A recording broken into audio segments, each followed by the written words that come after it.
Esta semana nos toca hacer de los 5 tipos de relaciones. Ya hicimos las relaciones de herencia y relaciones de asociación, que son las relaciones de repente un poco más complejas, porque en el caso de herencia acompaña muchos conceptos, pero esos conceptos a la hora de implementar tienen sus ventajas y a la hora de programar también, ¿no? En ambos casos tiene muchas ventajas cuando hacemos, y lo hacemos bien, ¿no? La herencia.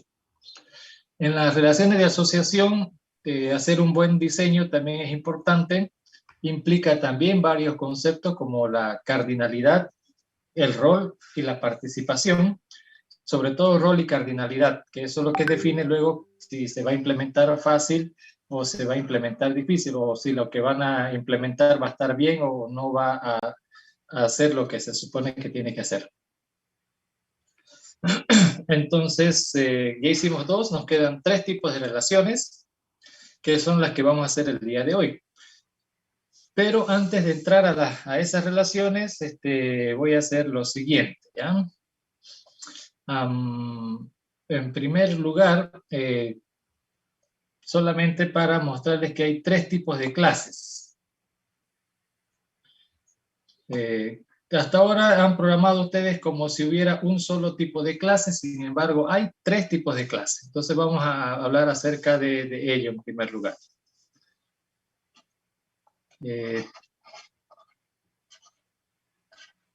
Tipos de clases. Entre los tipos de clase están en primer lugar las clases que son las más, ¿no? El 90% de las clases que van a identificar son las clases definidas por sus atributos.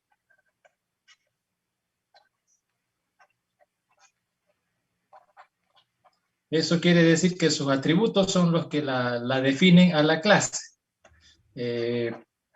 Por ejemplo, si yo digo día, mes, año, es obvio que estamos hablando de la fecha. Fíjense, yo solo mencioné los atributos y automáticamente concluimos la clase a la que pertenecen o de qué clase estamos hablando. Entonces, esos son clases definidas por atributos. Si yo digo, por ejemplo, nombre, carnet de identidad y otro par de cosas más, ya todo dice, está hablando de una persona, ¿no? Entonces, los atributos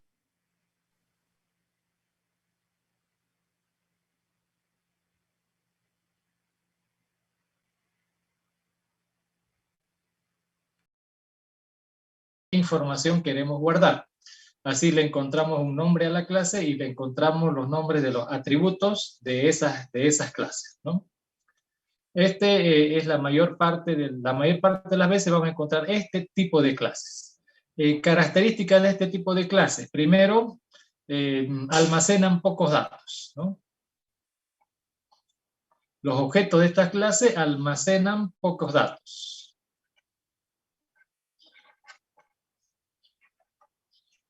Pero esencialmente almacenan datos, ¿no? Porque son definidos por los atributos y los atributos tienen que ver con los datos que los objetos van a almacenar.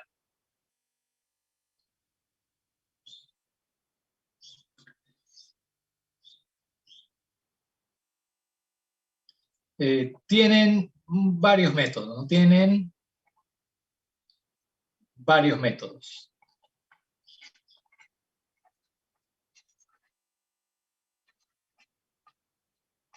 Y hay 2 tipos de métodos, ¿no? Los no visibles y los visibles.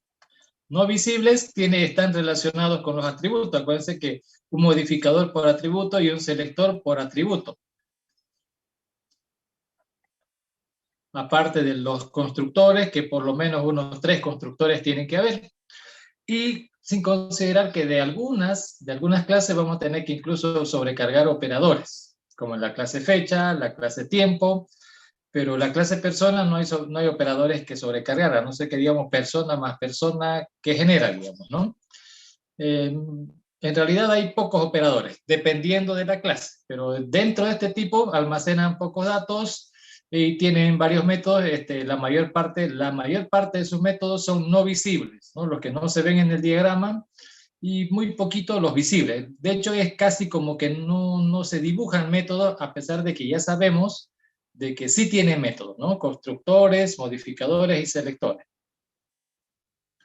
Ejemplo de este tipo de clases, ahí está la clase fecha, por ejemplo, la clase tiempo, otro ejemplo, la clase fecha-tiempo,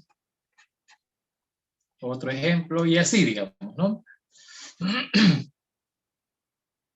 Bueno, estas son las clases que nosotros hemos implementado durante las clases, valga la redundancia, del semestre, digamos, ¿no? Durante lo que hemos estado haciendo el semestre. Pero no significa que vayan a crear estas clases para programar. De hecho, ya están creados. En Delphi y en C++ existe la clase tDate, que es prácticamente lo mismo que la clase fecha. Está la clase tTime y también está la clase tDateTime. Se los digo, ¿no? Porque a veces estamos haciendo el proyecto y ahí me aparecen con la fecha, la clase de tiempo. Es decir, eran ejemplos para mostrar el concepto, la teoría, digamos. No para que lo programen, sí, ya está programado. Es como que me quieran programar la clase natural, ¿no? La clase vector, ya está programado eso, o la clase cadena, ¿no? Como para aprender está bien, digamos, ¿no? Para saber qué debe tener, qué no debe tener, cómo se programa, eso está bien. Pero ya para trabajar en serio, ¿quién va a crear la clase cadena? Si existe la clase string. A nadie se le ocurre implementar la clase cadena existiendo la clase string, digamos, ¿no? Entonces, lo hicieron obviamente en programación 1, pero el objetivo era otro, ¿no? Era aprender a ver cómo se hace y tener un con quién comparar para que quede más o menos igual, digamos, ¿no? Y para demostrarnos nosotros que eso tampoco es nada del otro mundo, que es algo que se puede hacer, ¿no? Ese era el objetivo. Lo mismo lo de la fecha, tiempo, fecha, tiempo. Pero ya eso ya existe, ¿no? tDate, tDateTime, tTime, y de hecho lo hemos usado incluso, ¿no? Cuando le hice la demostración de tiempo de ejecución del algoritmo de Fibonacci, usé un tTime, ¿no? Se pudo haber usado un tDateTime también, pero bueno, eso fue lo que usamos, ¿no?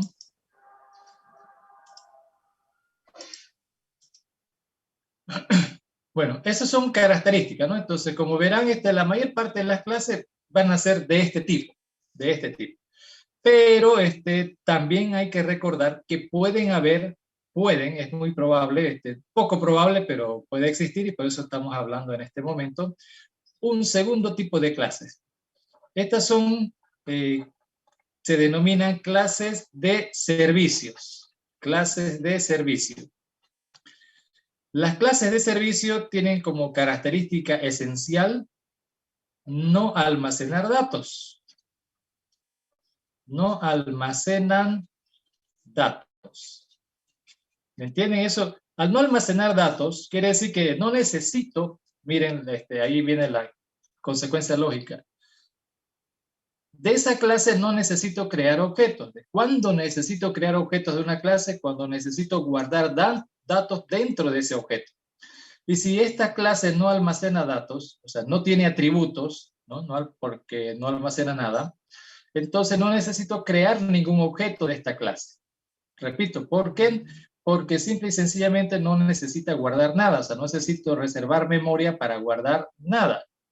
Entonces, ahora, ¿qué características tienen, digamos, no? Esencialmente, como tipo de clase no almacena datos, a diferencia de las definidas por atributos, donde los datos que almacena es lo más evidente, ¿no? Lo hace evidente. Entonces, como estas clases no almacenan, es decir, no necesita crear objetos, pero sí necesita de esta clase, de este tipo de clases, para que estas clases hagan algo, hagan cosas, digamos. Entonces, estos, al no almacenar nada, por lo tanto, no necesita constructores, porque el constructor del trabajo es inicializar las variables, ¿no? Pero si no va a almacenar nada, entonces no hay nada que inicializar, no tiene constructores. No necesita modificadores porque no guarda nada. No necesita selectores porque no tiene que entregar nada. No hay nada guardado, nada va a entregar. Entonces, los métodos no visibles definitivamente no están aquí, ¿no? En este tipo de clases no hay métodos visibles porque simple y sencillamente no almacena nada. Entonces, no almacena nada, pero tienen métodos, ¿no? Este tipo de clases tiene muchos métodos.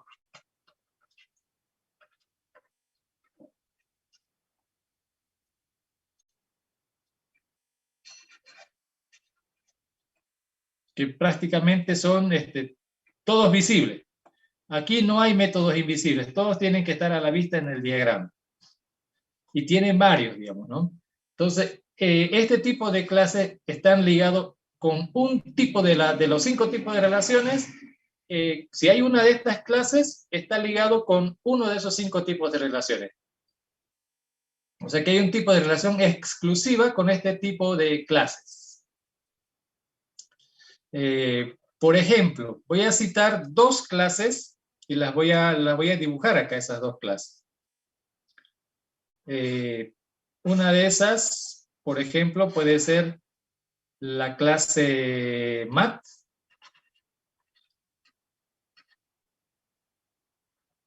que contiene los servicios como potencia,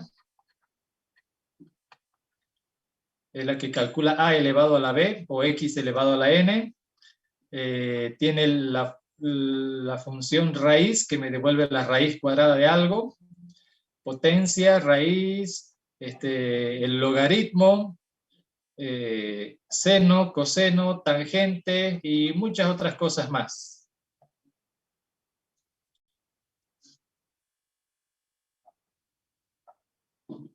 Y muchas más. Fíjense que nosotros ahorita, aquí hay que hacer un paréntesis. Nosotros estamos usando un lenguaje de programación, C++. Este lenguaje de programación tiene como característica ser híbrido. Es decir, sabemos que hay programación orientada a objetos, sabemos que hay programación estructurada. Y C++ tiene los 2 mundos. Había un lenguaje estructurado puro y ese se llama C. Se creó otro lenguaje en base a C y se denominó C++. La característica de C++ es que tuviera todo lo que tenía C. En todo caso, se ha creado un lenguaje por herencia, ¿no? Se usa el concepto de herencia en el lenguaje de programación también. Entonces, por herencia, ya existe el lenguaje C y se ha creado un nuevo lenguaje llamado C++. C++ tiene todo lo que tiene C como estructurado, pero adicionalmente tiene soporte para programación orientada a objetos, todo el soporte de programación orientada a objetos. Y cuando programo en C++ puedo programar con los 2 mundos, orientado a objetos y también estructurado. Entonces C es puramente estructurado, C++ es híbrido, puedo ser estructurado y orientado a objetos. Delphi es híbrido, estructurado y orientado a objetos. Visual Basic también es híbrido, hay estructurado y orientado a objetos, se puede programar ambas cosas en estos lenguajes. Pero en algún momento decidieron heredar, crear otro lenguaje donde se pudiera programar todo lo que es orientado a objetos, puro. Entonces agarraron a C++ y le quitaron todo lo que sea estructurado y dejaron un lenguaje orientado a objetos puro, y eso se llama Java. Java es un lenguaje orientado a objetos puro. Entonces ahorita dentro de lo que estamos hablando de programación orientada a objetos, vamos a tratar o hacer el intento de no involucrar nada híbrido, o sea, orientado a objetos. En un mundo orientado a objetos no pueden existir funciones y procedimientos solitarios volando, ni variables volando tampoco. Entonces las variables o son variables locales de un solo proceso o son variables globales a nivel de clase, ¿no? Pero no puede haber variables globales así volando también. Entonces, o están dentro de una clase o están dentro de un proceso. Y lo mismo los métodos, no pueden aparecer métodos, o sea, funciones y procedimientos volando por ahí. Ellos necesariamente tienen que ser métodos de alguna clase.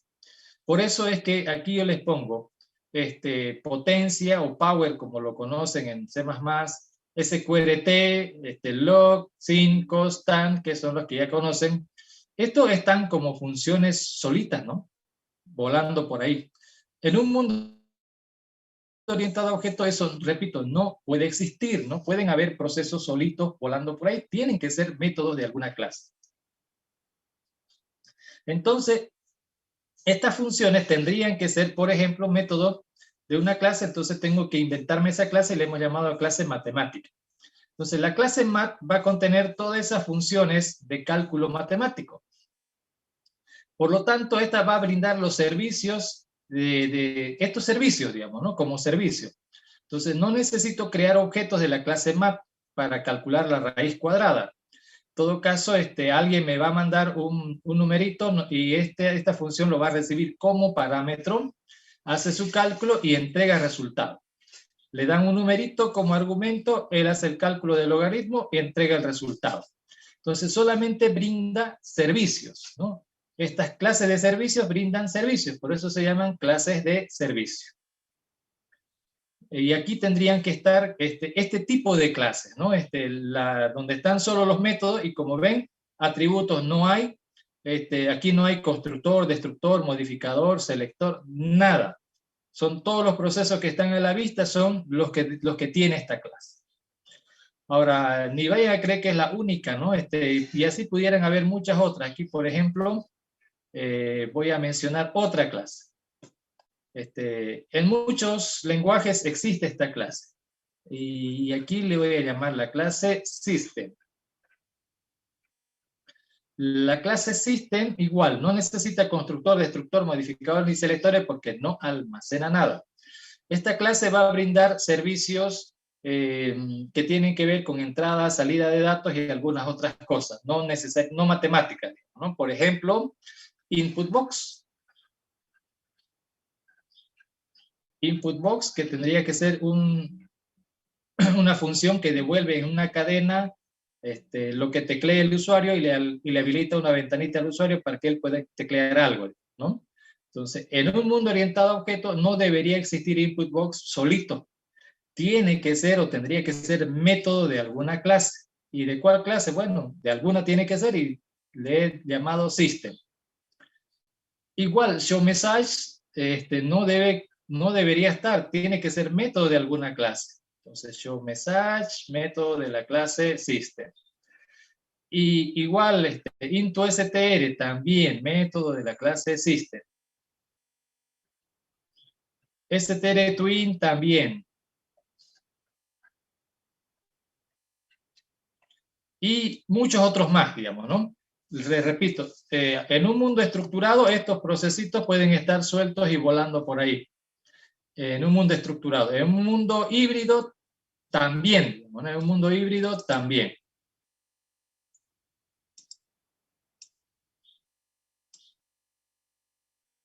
Pero en un mundo orientado a objetos, no. No puede estar eso volando por ahí. Deben ser métodos de alguna clase. Los que han programado en Java, por ejemplo, entienden y saben que quieren mostrar, tienen que poner system.out, system.tanto, system.aquello, system.strTwin, ¿no? Cosas como esas. Entonces, para acceder a sus servicios, tenemos que hacerlo a través de la clase. No se crean objetos, pero sí se puede invocar a los métodos y estos, repito, no almacenan nada y no tienen todas esas operaciones de las que hablamos en la primera semana. Estas no la tienen porque es otro tipo de clases.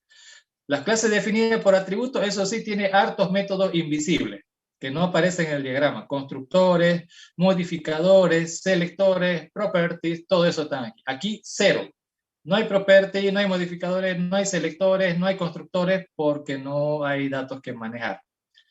Y sí necesitan dar servicios, ¿no? Por eso se llaman clases de servicio. ¿Sí?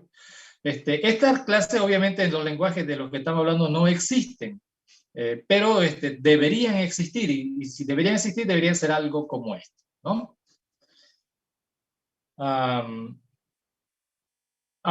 Ustedes han programado en programación 1 la clase cadena, que ya les digo era para aprender y como tal, y ahorita no sirve para nada esa clase, ¿no? La clase string lo hace mejor, pero sirvió para aprender a hacer algoritmos. La clase natural tampoco. La clase natural no debiera existir porque no debo tener un objeto de esa clase para almacenar datos, basta con una variable, digamos, ¿no? De ese tipo, de tipo byte, integer, lo que quieran. Pero si necesito sumar los dígitos, necesito esas operaciones, entonces podríamos crear una clase int, digamos, ¿no? Y como tal, brinde servicios, pero que no guarde nada. No tiene chiste que un numerito contenga procesos, digamos, ¿no? Ahí, por ejemplo, deberíamos mandar al basurero la clase natural y crear una nueva clase que dé servicio, ¿no? De suma de dígitos, contar dígitos y todo lo que quieran, ¿no? Que se pueda hacer con un numerito y que reciba como parámetro el número. no que creen un objeto de esa clase. ¿Me entiendes? Y así tendríamos algo más interesante. Ya pensando mejor todavía, la clase matriz, por ejemplo, es interesante, almacena datos organizados en filas y columnas, pero hay un método que no tiene por qué estar en la clase matriz, el sumar.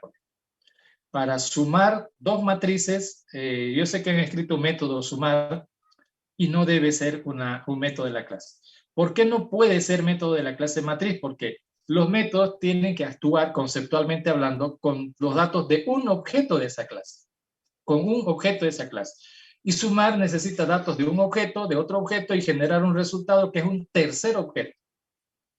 Entonces, ahí sumar en realidad debería hacerse con una sobrecarga. Deberían sobrecargar el operador cruz para trabajar con objetos de la clase matriz y ese sí puede operar, ¿no? Hacer operaciones y generar como resultado otro objeto de la misma clase, pero ahí está lo interesante.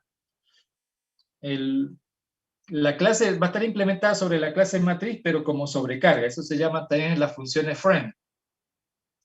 Con una función amigable.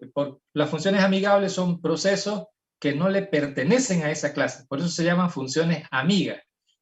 Alguien a quien yo le doy acceso a mi clase para que haga operaciones, pero ese método no debe ser un método de la clase.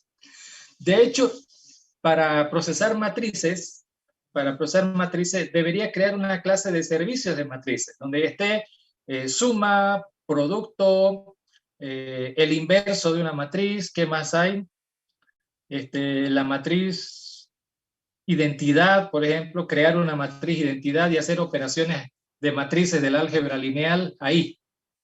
Pero tendría que ser una clase de servicios. No puede ser método de la clase matriz. La matriz lo único que debe hacer es permitir guardar, entregar, ordenar algunas cosillas por ahí, pero que tenga que ver con una sola matriz. Si voy a involucrar dos o más, debería ser una clase de servicios, aparte, donde producto de matrices, suma de matrices, matriz con escalar y cosas así, lo puedo, fíjense, ese tipo de cosas que involucran a más de un objeto de esa clase, debiera tenerlo en otro proceso, en otra clase, mejor dicho, ¿no? En una clase de servicios. No deberían estar conceptualmente dentro de la clase matriz. Con eso no quiero decir que lo que han hecho en Prora 1 está mal. Todo depende de cuál era el objetivo. El objetivo ahí era aprender a crear una clase y soquetearlo de métodos, hacer algoritmos, pensar en algoritmos. Ese era el objetivo. Ahora ya me toca corregir, ¿no? Y en esta corrección es cada clase debe hacer solo las cosas que puede hacer de manera individual cada objeto de la clase. Todos y cada uno de manera individual. Por eso es que insisto con el término individual. No en manada, digamos, ¿no? Sumar, multiplicar matrices ya es de bollo.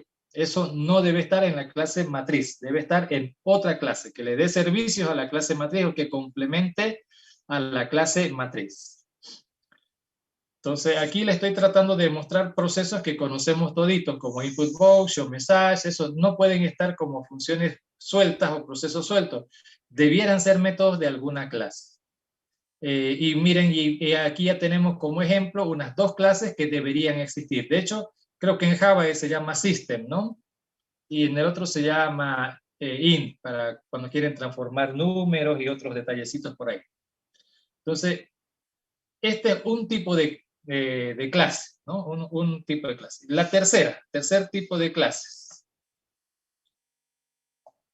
Tenemos las clases definidas por sus operaciones.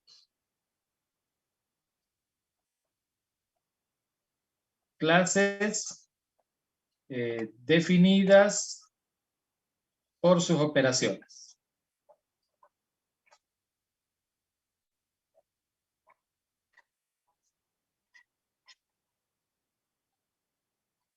Estas son un poquito más complejas, pero no me preocupan porque tienen 2 semestres para aprender de este tipo de clases. A este tipo de clases se les denomina estructuras de datos, que normalmente no es una simple clasecita, sino que lo más normal es que son un par de clases en realidad, un par de clases. Entonces, las clases definidas por sus operaciones tienen las siguientes características. Primero que nada, ¿se acuerdan? Las primeras tenían varios atributos y almacenaban pocos datos. Este tipo de clases tienen realmente pocos atributos de lo que van a tener, pero hay algo interesante. Tiene pocos atributos y tiene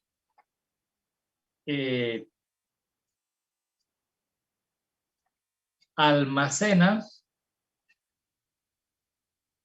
muchísimos datos.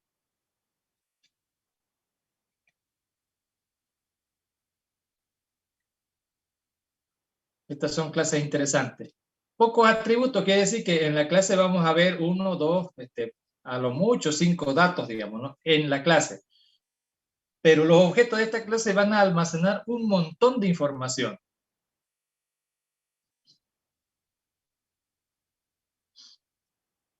Ahora, en cuanto a métodos, este tipo de clases tienen, obviamente, lo básico: constructores, modificadores, selectores. Por el hecho de que tiene atributos, va a tener todo ello. Pero como almacenan muchos datos, tienen 4 tipos de operaciones elementales este tipo de clases, ¿no?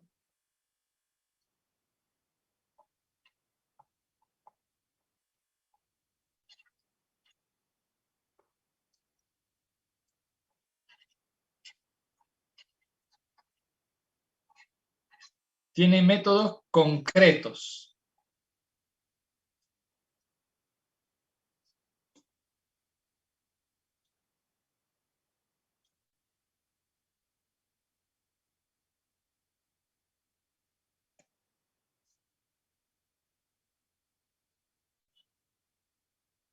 Tienen métodos concretos, o sea, este método en realidad son 4, ahorita lo van a ver en el ejemplo, que es necesario explicar el método y su comportamiento define a la clase.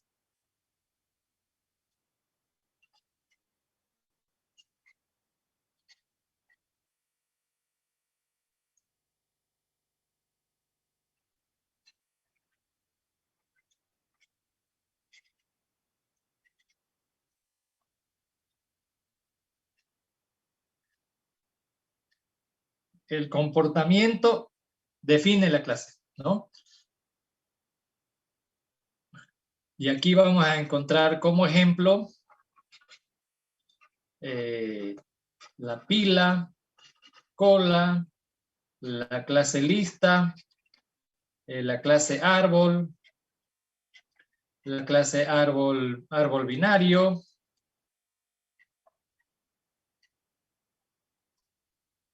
la clase árbol B, y etcétera, etcétera, etcétera.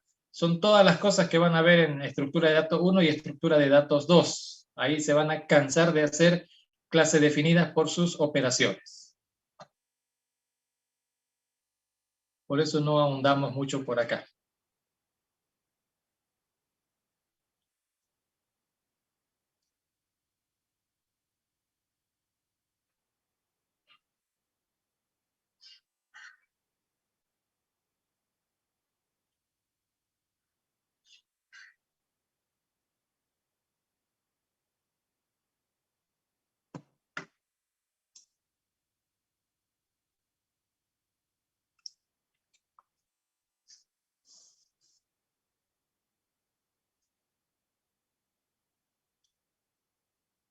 Aquí, esto normalmente está vinculado con otra clase.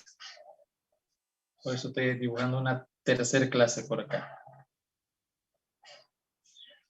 He citado la clase como ejemplo, la clase pila. Tiene un atributo nada más llamado tope. Y lo importante aquí son sus métodos. Tiene un método meter, sacar.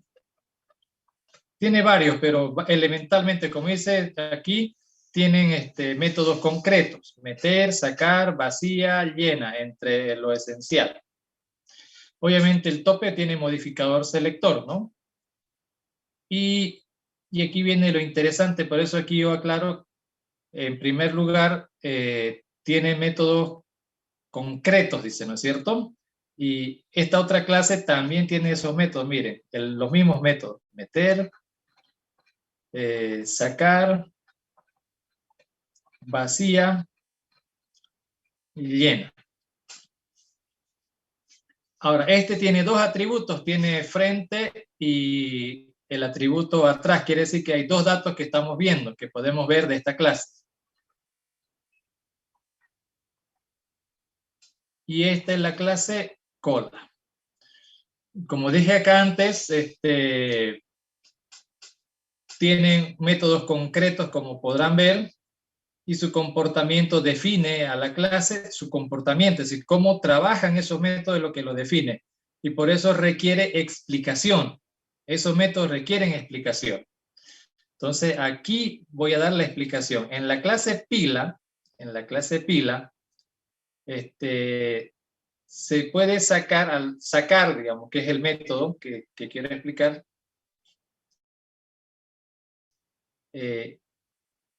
saca, valga la redundancia, por eso se llama sacar, saca el último elemento ingresado a la cola. Recuerden que este tipo de clases son en realidad almacenes de datos. Veo un atributo, pero una pila almacena hartos datos. Es como una bolsa, ¿no? Donde voy a meter datos dentro de esa pila.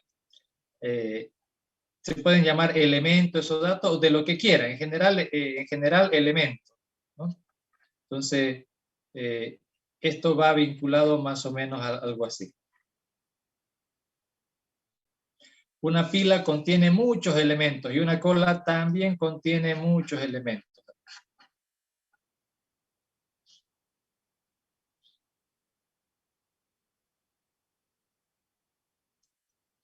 ¿No? Entonces, la idea es como la pila puede almacenar, permite meter un montón de datos, a la hora de sacar, la idea es que va a sacar el último dato ingresado a la pila, en ese orden. Imagínense mentalmente que están amontonando sillas, ponen una silla, otra encima, otra encima. Amontonar, otra forma de decir amontonar es apilar, ¿no? Estamos apilando la silla, de ahí viene el nombre de pila. Y cuando quiera desapilar, quiera sacar una silla, usted no va a sacar la de abajo, tampoco va a sacar una del medio, va a sacar la de arriba, ¿no es cierto? La última silla que apiló es la primera silla que va a salir. Entonces, de eso se trata, ¿no? El último en entrar es el primero en salir. A la hora de sacar, saca el último ingresado. En la cola, que hace lo mismo, igual va a meter y va a sacar, solo que tiene un comportamiento diferente, ¿no? ¿Qué hace en la cola? Saca el primer elemento, ¿no? El primer elemento. En el orden en el que ingresaron es el orden en el que van a salir, en otras palabras. Saca el primer ingresado. Y el nombre viene de la cola. Cuando hacemos cola en el banco, hacemos cola en la farmacia, en los lugares donde hay que entrar hay que hacer cola también en estos días, ¿verdad? Al entrar al cine hay que hacer cola. Entonces, en todos los lugares donde tengan que hacer cola, es eso, de ahí viene el nombre de cola, hacen cola. El primero en entrar a la cola es el primero que va a ser atendido, el primero que va a salir también, ¿no? Y el último que entró a la cola es obviamente el último que será atendido. Van a ser atendidos en el orden en que ingresan a la cola. Como ven, yo necesito explicar aquí, la cola, ¿qué característica tiene? El último en entrar es el último en salir. Y en la pila, el último en entrar será el primero en salir. Entonces, esta explicación es lo que define a esa estructura, a esa clase. No es tanto el nombre, no es tanto los atributos. El atributo prácticamente no tiene nada que ver, digamos, ¿no? Y el nombre del método tampoco. Como ven, son los mismos métodos que hay en ambas clases. Entonces, el nombre no tiene nada que ver. Lo que tiene que ver es lo que hacen esas operaciones. Aquí tiene que meter de manera que, o sea, aquí voy a meter elementos a la pila, pero este algoritmo tiene que hacer de manera que a la hora de sacar, pueda sacar el último que ha metido. Entonces, cuando escribo estas cosas, tengo que pensar en lo que tienen que hacer esos algoritmos y el tiempo en el que lo tienen que hacer. Aquí debo escribir los algoritmos de manera que el tiempo, el grado de complejidad de meter sea O de 1, constante, y el grado de complejidad de sacar también sea constante. Debo poder lograr que ambos métodos sean de tiempo constante. En la cola también. Y para lograr hacer eso, tengo que ver cómo lo voy a almacenar esa información. Y el cómo se va a almacenar para lograr que estos sean de tiempo constante, bueno, ese es el trabajo que ustedes van a descubrir en la estructura de datos, digamos, ¿no? Las estructuras de datos se justifican con las cosas que estamos aprendiendo en este semestre. O sea, si alguno de sus compañeros que ya probó la materia, nunca vamos a usar grado de complejidad, nunca vamos a hacer recursión, su compañero de seguro nunca lo van a contratar como ingeniero también, lo van a contratar como tecleador, programador, digamos, ¿no? Para las cosas de ingeniería, estos conceptos hay que manejarlos. Repito, grado de complejidad constante O de 1 y para meter O de 1 para sacar. Debo ver cómo le hago, pero tienen que tener grado de complejidad constante. Y del cómo lo van a hacer, de eso se trata de estructura de datos, ¿no? ¿Cómo le van a hacer para, de paso, ahorrar memoria? Que gaste la menor cantidad de memoria posible en el menor tiempo de ejecución posible para estas dos operaciones elementales que deben cumplir con estas características. Esas características de las que estamos hablando aquí son las que definen a la clase. No son los atributos, no son los servicios, es las características de su servicio, digamos, ¿no? De eso se trata.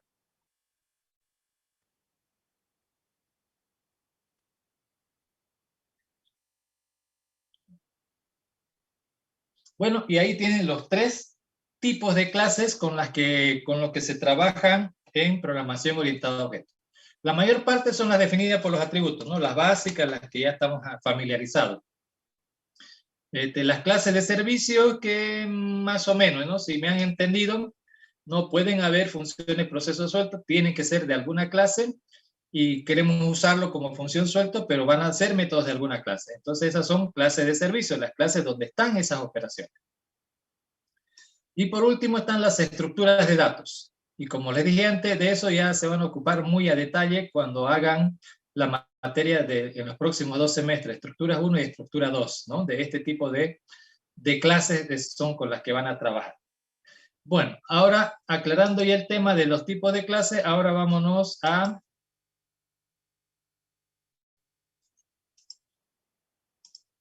las relaciones, ¿no? Nos faltan 3 tipos de relaciones. Las relaciones de composición. Generalmente estas 3 relaciones, la asociación, la composición y la agregación, van a ser de repente en algún momento un poco confusos. O sea, ustedes no van a saber son de este o de este tipo de relación.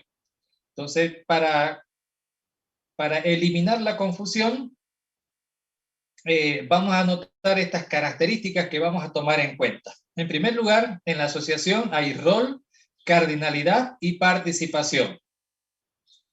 En la composición solamente hay cardinalidad. No hay participación, no hay rol. Algunos autores le ponen rol, pero no es necesario. ¿Ok? Y ahorita van a ver el porqué. Las relaciones de composición son relaciones donde los objetos de una de las clases son el todo y objetos de la otra clase son las partes, pero que entre los dos van a ser uno. O sea, voy a tomar objetos de esta clase y de repente de otras más, de por aquí, y voy a armar una nueva clase. Así, literal, voy a armar una nueva clase de cosas a partir de objetos de otras clases. Armar. Véanlo como, a ver, conocen el Lego, creo que todo el mundo conoce el Lego, son piecitas, pero no solamente son los cubitos eso, ¿no? También hay motorcitos, hay hélices y otras cosillas por ahí. Entonces yo voy a agarrar esos objetos de la clase Lego y con ellos voy a armar un helicóptero, por ejemplo. Ahora, si esas piezas yo le pongo pegamento, le pongo la gotita y armo mi helicóptero, entonces ese helicóptero no se va a desarmar, ¿no? Si le pongo la gotita, es una relación de composición. Estoy creando una nueva clase de objetos llamado helicóptero. Pero los elementos que lo componen son también objetos de otra clase. Son objetos de la clase Lego. Entonces yo puedo crear una nueva clase de objetos con objetos de otra clase. En el caso del helicóptero necesita hélice y para que gire le voy a poner un motor de los que vienen, digamos. Un objeto de la clase motor, un objeto de la clase hélice y el resto son objetos de la clase Lego. Entonces, la relación de composición se da en ese tipo de características. Pero aquí la clave es el pegamento. Si no le pongo pegamento, ya no es composición. Si le pongo pegamento, entonces ya es composición. Para diferenciarlo de la asociación normal, tengo que notar lo siguiente. En una relación de composición existe lo que llamamos dependencia existencial. La frase entera, tómela, olviden, no se queden con la palabra dependencia, sino dependencia existencial. La dependencia existencial es una característica de la composición, donde la existencia de una clase, de los objetos de una clase, depende de la existencia de la otra clase. Pero como clase no importa, sino el objeto. Para que me entiendan, voy a poner otro ejemplo, aparte del helicóptero de Lego. El cuerpo humano está también compuesto por varios elementos y uno de esos elementos se llama corazón. Y aquí por eso aclaro también, ¿no? Relación del todo y las partes de ese todo. El todo es el cuerpo humano. El corazón es una parte de ese cuerpo humano. Entonces hay una dependencia existencial. Si el sujeto se muere, su corazón se muere. O sea, el objeto corazón, su vida, depende de la vida del cuerpo humano. No hay cuerpo, se muere ese cuerpo, se muere su corazón. Simple y sencillo, ¿no?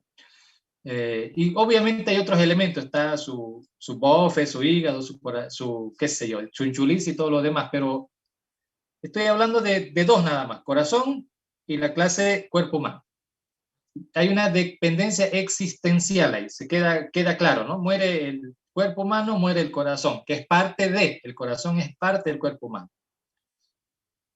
Ahora, el otro elemento es pertenencia fuerte. Ese corazón está pegado ahí en ese cuerpo humano. Lo mismo que esa piecita de Lego es parte del helicóptero y está soldado. Es una pertenencia fuerte. No lo puedo arrancar, digamos. Es decir, sí se puede, no puedo agarrar, apalancarlo, cortarlo y sacarle la pieza, pero ya estoy desarmándolo el todo. Pues que lo pueden sacar el corazón, claro, pero ya lo estoy desarmando ese cuerpo, ¿no? Le saco el corazón, se va a morir y se acabó. Entonces hay una pertenencia fuerte entre el objeto de una clase, la clase corazón, y el objeto de la clase cuerpo humano. Es una pertenencia fuerte, como que no es fácil desprender esos dos objetos, ¿me entiendes? Por eso se dice pertenencia fuerte. Y finalmente, no compartición. Los objetos que son parte o sea, el todo y su parte, ¿no? Estos objetos que son parte de algo no pueden ser parte de otra cosa. Vuelvo al ejemplo del corazón.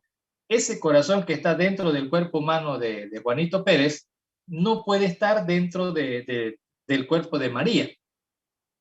Sáquenlo y pónganlo allá, digamos, se va a morir Juanito, digamos, ¿no? ¿Me entienden? Ese elemento es parte de un objeto y listo, y no se puede compartir. Lo mismo, esa ficha de Lego está pegada al helicóptero, no puedo hacer que esa ficha sea parte de un barco. Claro que lo puedo desarmar y después, pero como ya le dije, la clave aquí es el pegamento. Como está pegado, no lo puedo desarmar y armar otro. Y además, si lo desarmo el helicóptero y armo un barco, y con la misma ficha, pero ya es otro objeto el barco. Y esa ficha al estar en el barco ya no está en el helicóptero, ¿me entienden? No está en dos partes al mismo tiempo, o está en uno o está en el otro. Por eso es que no se comparte el objeto. En un momento determinado, un objeto no puede ser parte de dos objetos diferentes. Solo puede ser parte de uno. Eso es la característica de no compartición. Aunque ya les mencioné 2 ejemplos, aquí van a ver otros 2 más. Por ejemplo, el módulo. Piensen en los edificios donde pasábamos clases, ¿no? Módulo. Aquí debería haber puesto atributos, no los puse, pero no es que no tengan, digamos, simplemente que yo no se lo puse, nada más. Pero aquí debería estar el código del módulo, capacidad del módulo, es decir, para cuántos estudiantes, capacidad en aulas y un montón de atributos, digamos, ¿no? Lo mismo para aula, código de número del aula, capacidad de asientos en el aula, tipo de aula, laboratorio, etcétera, ese tipo de cosas, serían los atributos de esta clase. Yo no le puse aquí no porque no tengan, sino porque no lo vi importante concentrarnos en los atributos, pero dado la definición que hice de tipos de clases, sí era necesario poner, ¿no? Pero yo creo que ya me entienden ahorita. Entonces, en primer lugar, la notación. Miren aquí la notación. Es una flecha y en un extremo de la flecha hay un rombo que está rellenado. Este rombo relleno me está indicando que hay una composición, una relación de composición, donde este es el todo, donde está el rombo relleno, ese es el todo, y este son sus partes. Esto está hecho de estas cosas, digamos, ¿no? Aquí podría poner la clase helicóptero y aquí la clase Lego, ¿no? El helicóptero está compuesto por muchas fichas de Lego. Y una ficha de Lego solo puede ser parte de un helicóptero, digamos, ¿no? Un helicóptero Lego. Entonces, y así es la lectura, ¿no? Parte de. Estos son parte de un objeto de esta clase. Y un objeto de esta clase está compuesto, de ahí viene la composición, está compuesto por objetos de esta otra clase.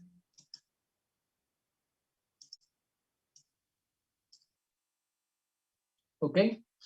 Entonces, ahí está, ¿no? Otro ejemplo es la ventana y las barras de desplazamiento. Ventanas, recuerden que las ventanas son las aplicaciones en Windows, por eso se llama Windows, en español ventana, ¿no? Entonces, una ventana como esta, ¿no? La ventana de... Aquí yo tengo unas 5 ventanas por lo menos. Están viendo la ventana de PowerPoint.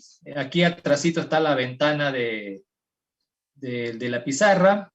Esa mancha negra que ven aquí a la derecha de la pizarra es el zoom. Otra mancha negra aquí arriba son los controles del zoom. Otra mancha negra aquí arriba, arriba a la izquierda, esa mancha negra de arriba a la izquierda son los controles del zoom también, ¿no? Y bueno, hay 1, 2, 3, 4, 5 ventanas por lo menos a la vista. Esas son las ventanas. Y aquí hablamos de barra de desplazamiento. Esta ventana, por ejemplo, aquí hay una barra de desplazamiento. Esta es la barra de desplazamiento vertical. Entonces, una ventana está compuesto desde 0 a 2 barras de desplazamiento. Si solo tuviera esta página, aquí en mi PowerPoint, entonces no existiría esta barra. Si solo fuera esto, esta barra no existiría. Como hay páginas arriba y páginas abajo, entonces por eso existe esta barra para decirme en qué parte estoy del documento. Obviamente aquí se puede ver claro que arriba hay un montón de páginas y que abajo de esto hay unas cuantitas. Ahora, en la horizontal, como todo se está viendo, entonces no hay barra horizontal, pero pudiera haber. Entonces yo, por ejemplo, aquí, ahora sí apareció, aquí está la barra, ¿no? La barrita horizontal.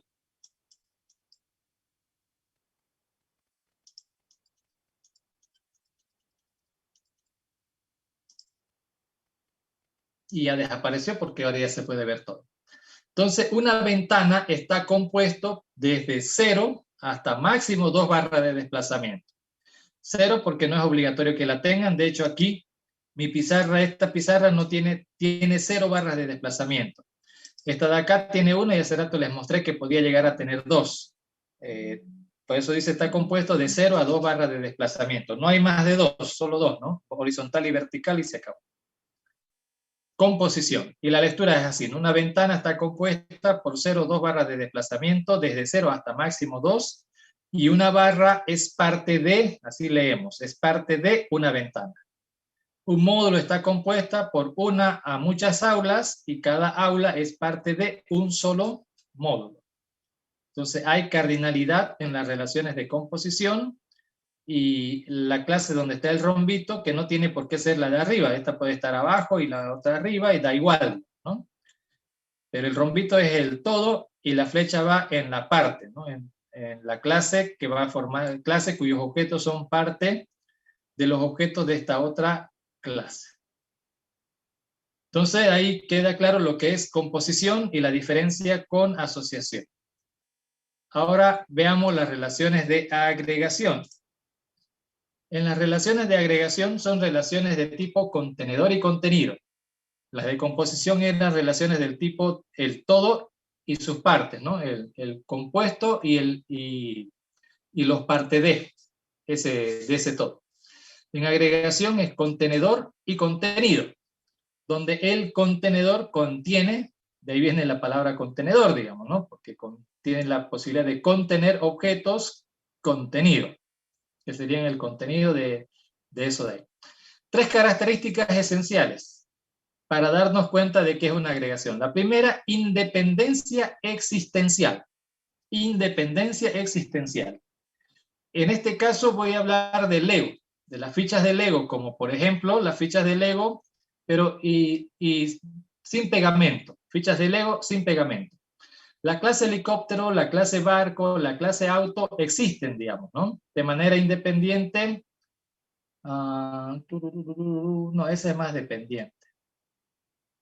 No, eso no me sirve de ejemplo. Vamos a usar otro ejemplo de contenedor y contenido.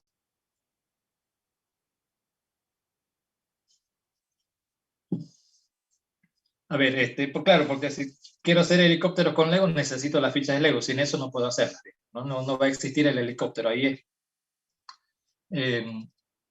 Puede ser el aula, por ejemplo. El aula y las sillas. El aula y las sillas. El aula existe solita por su cuenta, no necesita de las sillas para existir. Por eso ahí hay una independencia existencial del aula con respecto de las sillas y las sillas con respecto del aula. Las sillas también pueden existir sin necesidad de que exista el aula. Entonces ahí hay una relación de agregación entre esas dos, pero no por eso, ¿no? En las relaciones de asociación también se da el hecho de la independencia existencial. En cambio, entre el aula y el módulo hay una dependencia existencial. El aula no existe si no existe el módulo, y el módulo no existe si no tiene aulas, digamos, ¿no? Hay una relación de dependencia, o sea, la existencia depende de la existencia del aula depende de la existencia del módulo. Si el módulo desaparece, las aulas también desaparecen. Eso es dependencia existencial. Y además no puede haber el uno sin el otro. Como dije, en el caso del helicóptero, avión, barco, auto, lo que quieran hacer con Lego, no pueden hacer nada de eso sin fichas de Lego. El helicóptero no puede existir sin las fichas de Lego, ¿no? Hay una dependencia existencial ahí. En la agregación hay una independencia. Esa es la principal diferencia entre agregación y composición. La segunda diferencia es la pertenencia débil. Es decir, las sillas están dentro del aula, sí, pero la existencia del aula no depende de las sillas. También puedo usar bancos, ¿no ven? O pupitres, ¿no? Que no son lo mismo que sillas. Entonces hay una pertenencia de decir la silla está bien, está dentro del aula, pero no son del aula en sí. Para efectos de contabilidad están ahí, digamos, ¿no? Pero puedo sacarla a la silla y no pasa nada. La puedo sacar la silla de un aula, llevarla a otra aula, llevarla al pasillo o quemarla la silla si quieren, y eso hace que sea independiente. O sea, lo que le pasa a la silla no tiene nada que ver con el aula. O sea, va a seguir existiendo el aula. La pertenencia débil se refiere a eso, ¿no? La silla la puedo meter en el aula, sacarla del aula, meterla, sacarla todo el tiempo. Entonces, está y no está, digamos, ¿no? Puede estar y no estar. Pertenece ahí, pero es débil. Otro ejemplo podría ser un auto y su llanta. Ahí hay una pertenencia débil. Es decir, la llanta es parte del auto, o el auto contiene 4 llantas. Yo puedo sacarle la llanta y ponerle otra. ¿Me entiende? Puedo sacar la llanta y eso pasa regularmente cuando se pincha, ¿no? Sacamos esa llanta, le ponemos otra y el auto sigue funcionando. O sea, la llanta pertenece al auto, pero no es estrictamente como que, no es lo mismo que el corazón. No, no puedo decir yo, se lo saco el corazón y ya está, digamos. No, ahí hay pertenencia. Ese corazón pertenece a ese cuerpo humano. No es nomás sacarlo y ya está. En cambio, la llanta, la pertenencia es más débil. Puedo sacar y no se va a arruinar el auto. Y le pongo otra llanta para que ande. Entonces, pertenece sí y no también, ¿no? No hay una pertenencia fuerte, es pertenencia débil cuando se trata de agregación. Y compartición, ¿se acuerdan de la llanta? Se la saco la llanta al auto A y se lo puedo poner en el auto B. Lo saco del auto B y se lo pongo al auto C. Claro, ahí hay una cierta compartición, pero no en el mismo momento. Aquí cuando hablamos de compartición, se trata de que esto es parte de algo y también parte de otra cosa. Por ejemplo, un profesor es parte de una carrera, digamos, ¿no? Soy profesor de la carrera de informática, pero también de sistemas, pero también de redes. O sea, soy parte de dos o más carreras, digamos. O sea, como que estoy compartido entre dos o más carreras como profesor. A eso es a lo que se refiere la compartición. Los objetos de una clase pueden formar parte de un objeto y también al mismo tiempo formar parte de otro objeto. Esa es la compartición.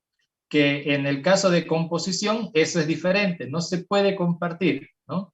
Le vuelvo a repetir el ejemplo, el corazón es parte de un cuerpo humano y no puede ser parte de dos al mismo tiempo, ¿no? Al mismo tiempo. No estoy diciendo que luego le pueden sacar de uno y ponérselo en otro, sino que en un momento determinado o está en uno o está en el otro cuerpo, pero no está en los dos al mismo tiempo. Que eso es lo que tiene que ver con compartición. Bueno, veamos otro par de ejemplos. Aquí está la mochila, digamos, ¿no? La mochila, independencia existencial, no necesita de la existencia de los libros para que exista la mochila. Y los libros no dependen de que existan mochilas para que existan los libros. Entonces, ahí se ve que hay dos clases que son totalmente independientes existencialmente, ¿no? Se da la independencia existencial. El que no exista objetos de la otra clase no impide que existen los objetos de una de esas clases. Luego, ¿qué tenemos? Pertenencia débil. El libro está en una mochila. Puede ser que esté en esa mochila, pero la puedo sacar y ponerlo en otra mochila. Por eso decimos pertenencia débil, no es fuerte. Y por último, bueno, un libro o está en una mochila o está en otra. En este caso, en este ejemplo, no está en dos al mismo tiempo, pero en la práctica pudiera ser, depende obviamente de la relación y de qué clase estemos hablando, podría ser parte de una clase y al mismo tiempo el mismo objeto podría ser parte de otra clase o estar dentro de otra clase. Por eso es mejor verlo como una relación de tipo contenedor y contenido. La mochila, un contenedor y las cosas que puedo meter ahí. Las operaciones típicas en este tipo de relaciones son meter y sacar. Puedo meter, y miren, hay una flecha y un rombito vacío. Rombito relleno, composición. Rombito vacío, agregación. Entonces aquí me dice quién es el contenedor y quién es el contenido. Una mochila contiene de 0 a muchos libros. 0 porque puede estar vacío, ¿no? O sea, no vacío, sino puede no tener ningún libro. Como las mochilas que he visto de varios compañeros. 0 libros. O puede tener un montón de libros, digamos, ¿no? 4, 5, 7 libros. Y lo mismo, un libro puede estar o no dentro de una mochila. 0. No está, 1 está. El libro está dentro de una mochila o el libro no está dentro de una mochila, ¿no? Eso es lo que estoy viendo con esta cardinalidad. ¿Ok? Entonces, esto es así. Aquí está la selección. Esta no es la selección nacional, digamos, ¿no? Estoy hablando aquí al lado izquierdo ya de programación. Figuras son estos objetitos, una flechita, un rombito, esos son figuritas, digamos, ¿no? Y rectangulitos y demás, esos son figuras. Pero yo puedo agrupar varias varios objetos. Miren lo que estoy haciendo. Esa es la selección. He agrupado varios objetos, he creado una selección. Y el objetivo de la agregación es esto, que puedo mover como si estuviera moviendo un solo objeto. Estoy moviendo la selección en este caso. Y como la selección contiene a objetos de las otras clases, entonces al mover ese objeto contenedor se mueve el contenido, ¿no? Que es lo que acaban de ver ahorita. Moví un objeto, pero en realidad se movieron todos. Lo mismo que la mochila. ¿Para qué usamos una mochila? Para meter varias cosas. Si yo trajinara un solo cuaderno, estoy seguro que no usaría mochila, ¿no es cierto? ¿Por qué la usamos? Porque necesito meter varios cuadernos, necesito meter varios libros, calculadoras, lápices, tajadores, etcétera, etcétera, etcétera. Porque necesito meterle cosas, digamos. Y en este tipo de clases esto es lo que se hace, se mete cosas y se sacan cosas de ahí. Aquí otro ejemplo podría ser aula y aquí silla. Entonces puedo meter sillas al aula y puedo sacar sillas del aula, ¿no? Puedo meter y sacar esa clase de objetos de la otra clase, ¿no? Eso es agregación. Y aquí las estructuras de datos tienen ese tipo de relación. Aquí hay agregación. Una cola contiene elementos, y muchos elementos, y un elemento puede estar contenido dentro de una cola. También podría estar contenido dentro de una pila, ¿no? Una pila también contiene muchos elementos. Entonces, las estructuras se dan relaciones de agregación con respecto a lo que contiene. Entonces, ¿se acuerdan que aquí les decía esto tiene hartos datos? Y lo que contiene en realidad son objetos de otra clase, pero no puedo meterlo aquí, digamos, ¿no? Aquí no voy a meter eso, sino la relación ya me está diciendo. Una cola contiene muchos elementos, una pila contiene muchos elementos. Un elemento es el contenido de una cola o también el contenido de una pila.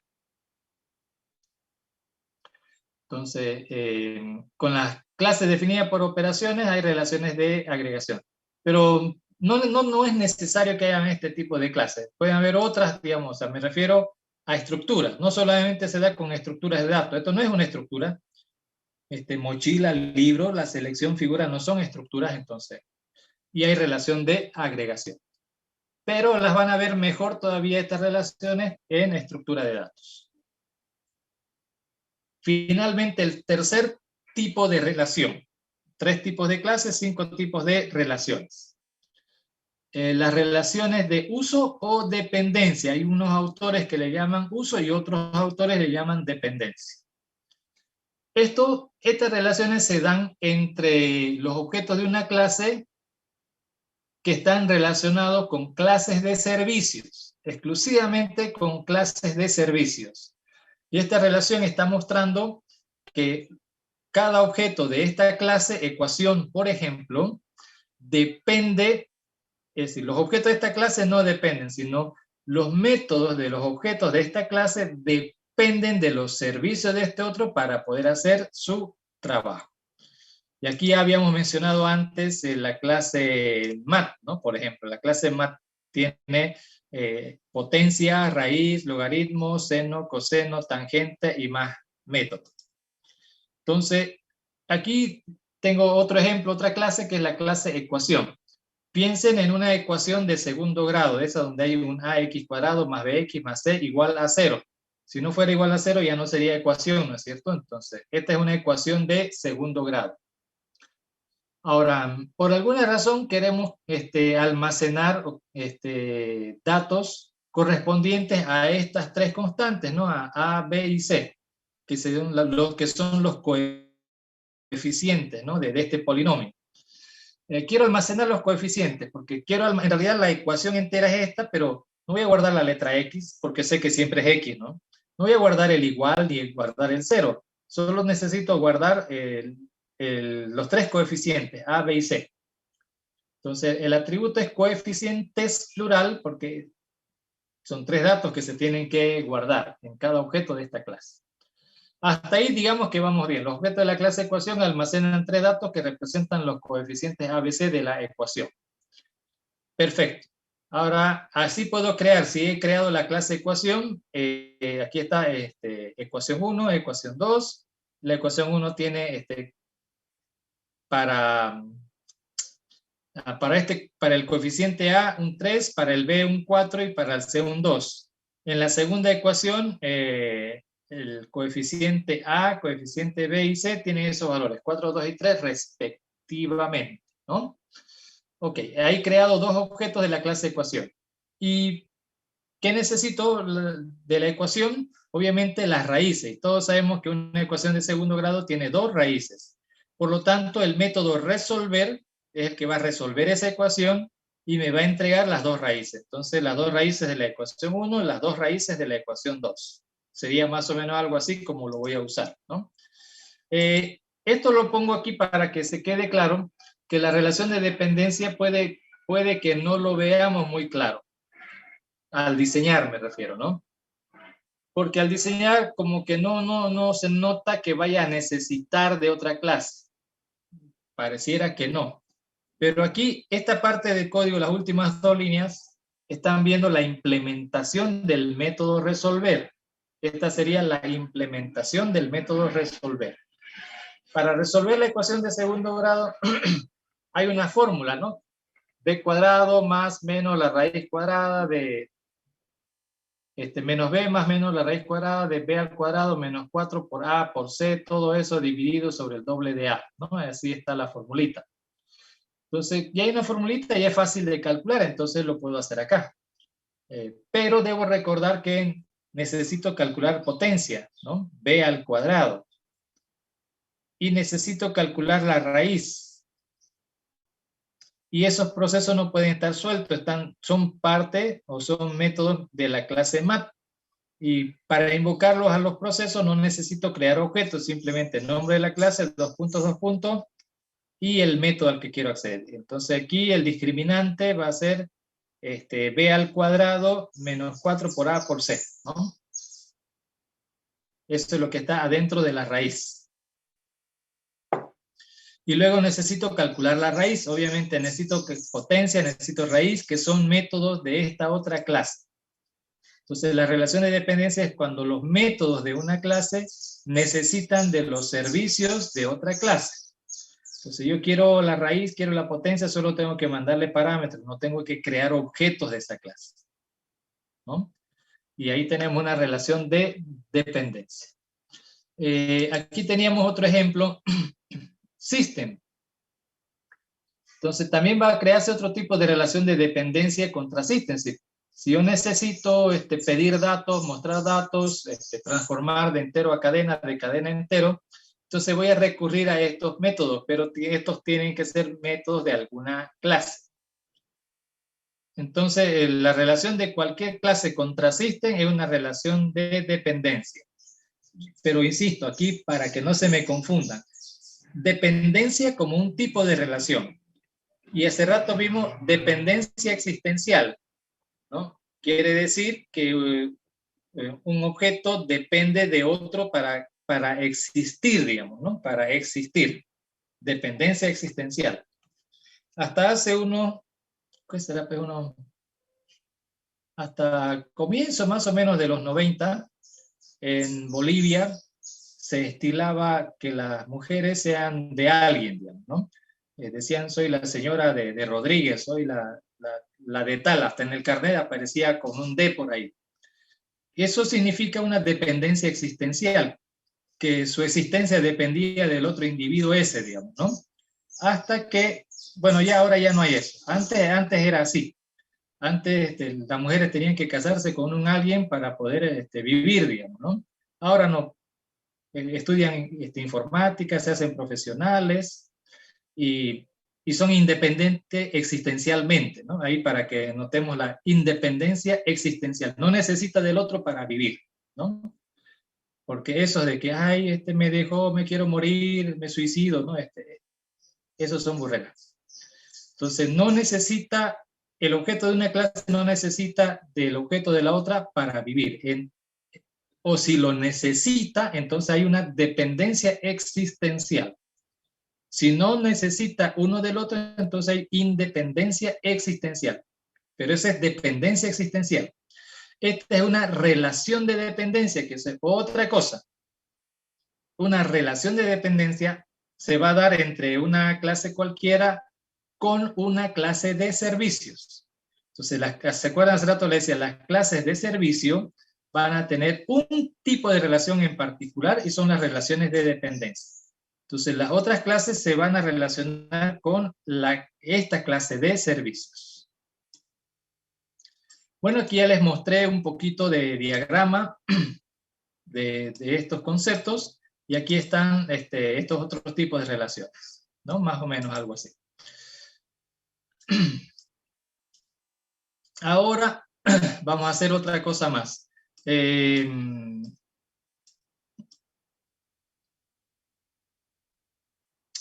Voy a mostrarles un poquito de programación. Vamos a hacer lo que no se debe hacer, pero el objetivo, todo depende del objetivo. Estoy queriendo hacer un programa, digamos, ¿no? Entonces, le pueden dar file, new, y ya está, ya tenemos un new aplicación. Aquí le acabo de poner un par de botones, un edit, un memo, y voy a programar el botón, digamos, ¿no? Voy a hacer una programacioncita sencilla. Voy a borrar estas cositas de acá. No estoy programando orientado a objeto, estoy programando en híbrido. Al principio pareciera que estoy haciendo programación estructurada porque estoy llamando a funciones, procedimientos, parece estructurado. Cuando digo que es híbrido, porque aquí aparece también claramente un método de una clase. Entonces hay clases, hay métodos y también hay funciones sueltas.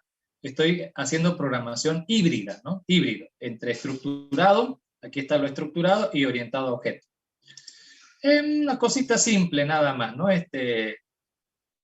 Donde le doy clic al botoncito y me pide un numerito. Si yo le pongo 3, me va a mostrar el cuadrado de ese valor. 3 por 3, 9, y ya está. Algo simple. Ahorita todos han visto este codiguito que es sencillito, entendible, pero detrás de todo esto hay, como les dije, esto es híbrido, ¿no?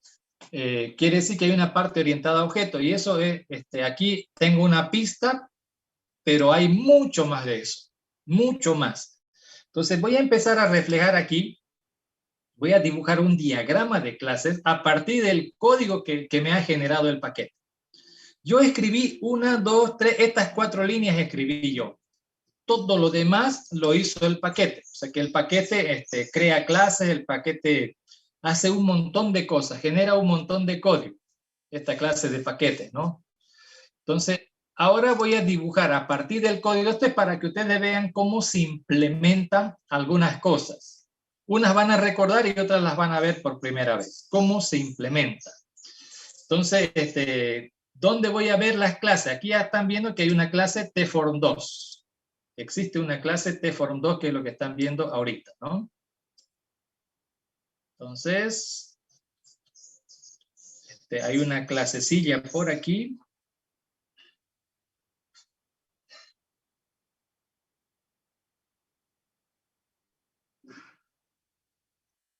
Y claramente se llama tform2. Yo no le puse ese nombre, el paquete lo hizo, pero ya está. Y bueno, seguramente si usted hace un new application, lo más probable es que le salga tform1. A mí ya me sale 2, digamos. Me salió 1, supongo que el año pasado, y ahora ya le toca que salga 2. Hay esta clase, ¿no? Hay una clase. Pero hay más, y eso es lo que vamos a ver ahora. Si me voy al H, todos saben que los módulos tienen un H, que es donde está definida la clase, y aquí está claramente clase tform2, ¿no? Que confirma el dibujito ¿no?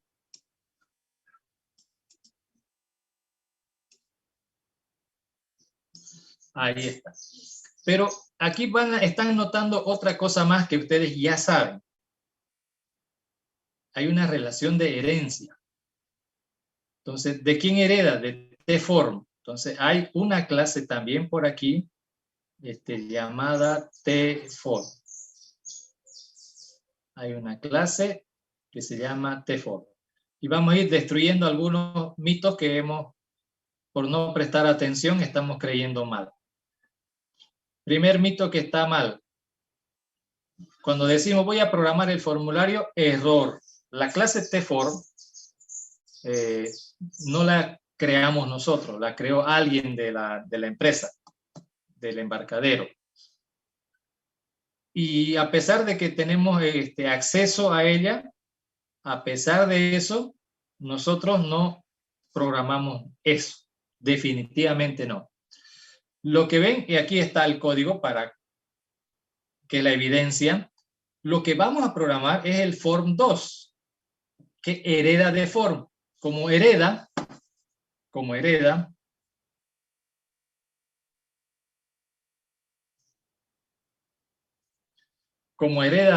de form, entonces todo lo que tiene el formulario lo tiene este form 2 por herencia, y eso es lo que nos hace creer que estamos programando en el formulario. ¿Qué cosa hereda? Está heredando left, está heredando top, está heredando el font y un montón de cosas. Todo lo que está aquí también, por herencia.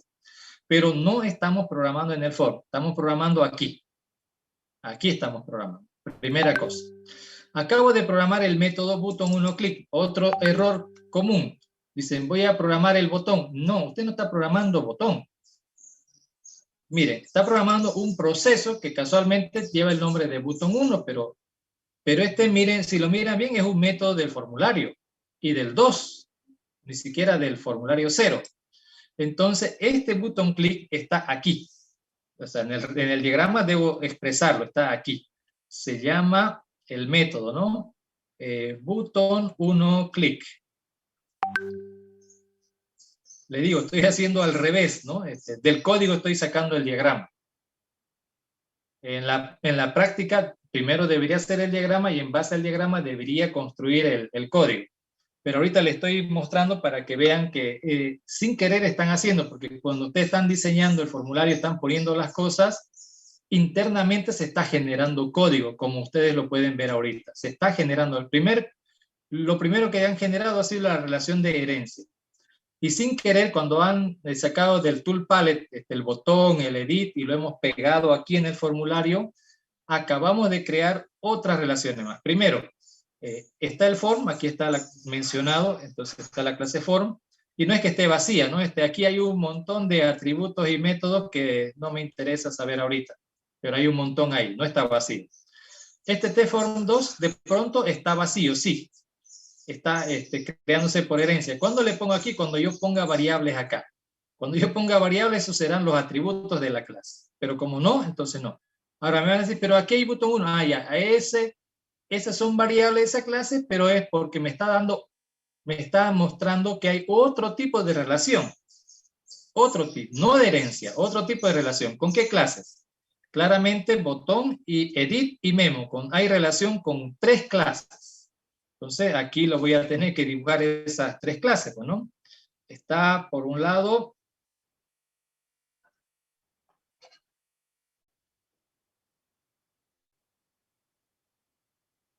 ¿cómo es que cuando quiero no lo hace y cuando no quiero lo hace, ¿no?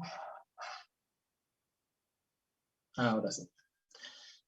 Aquí está la clase botón. Botón.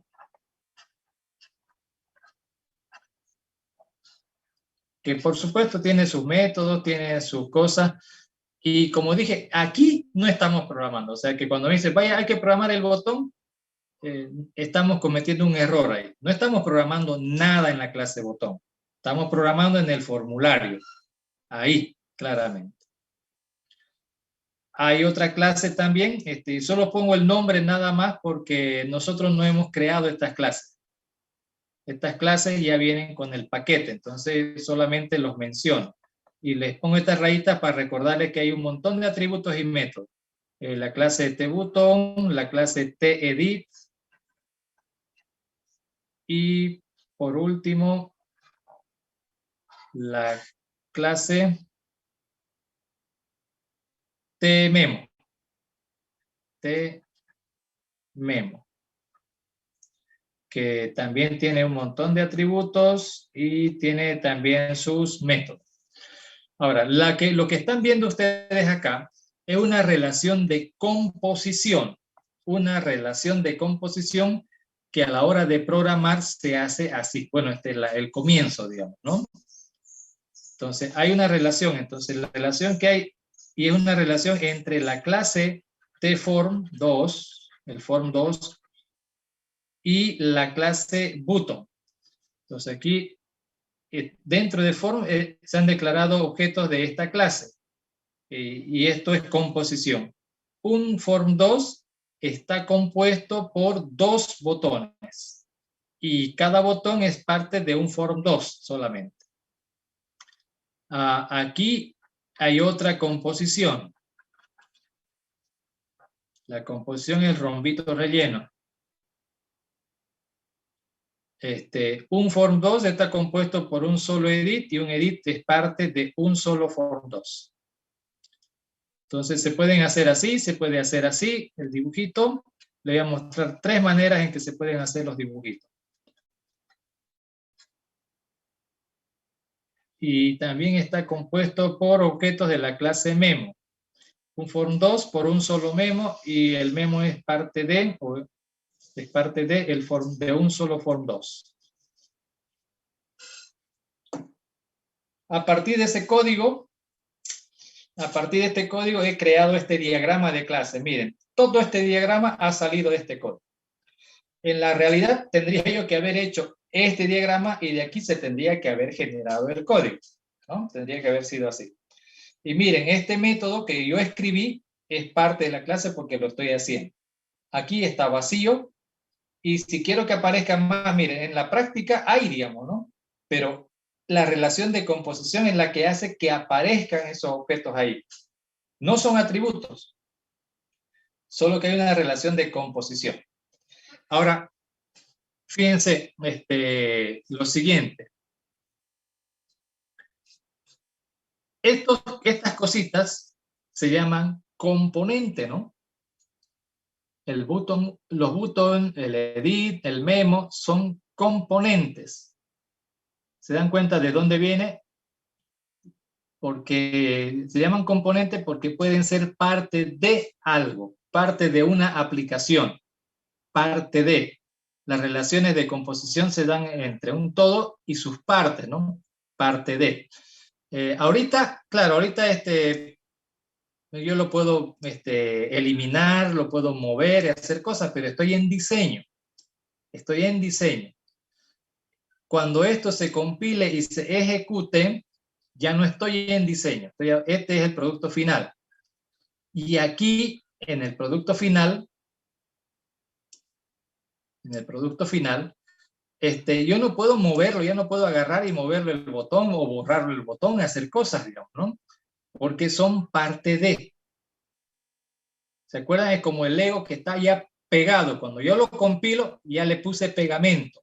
Ya no lo puedo mover. Estos se llaman componentes porque pueden ser parte de alguna cosa. Ahorita son parte del formulario. Entonces aquí la pertenencia es fuerte, digamos, ¿no? Ya está pegado, no lo puedo. Vamos a activar el bot para hacerle 10.000 reportes. Parece débil, pero en diseño y ya es otra cosa.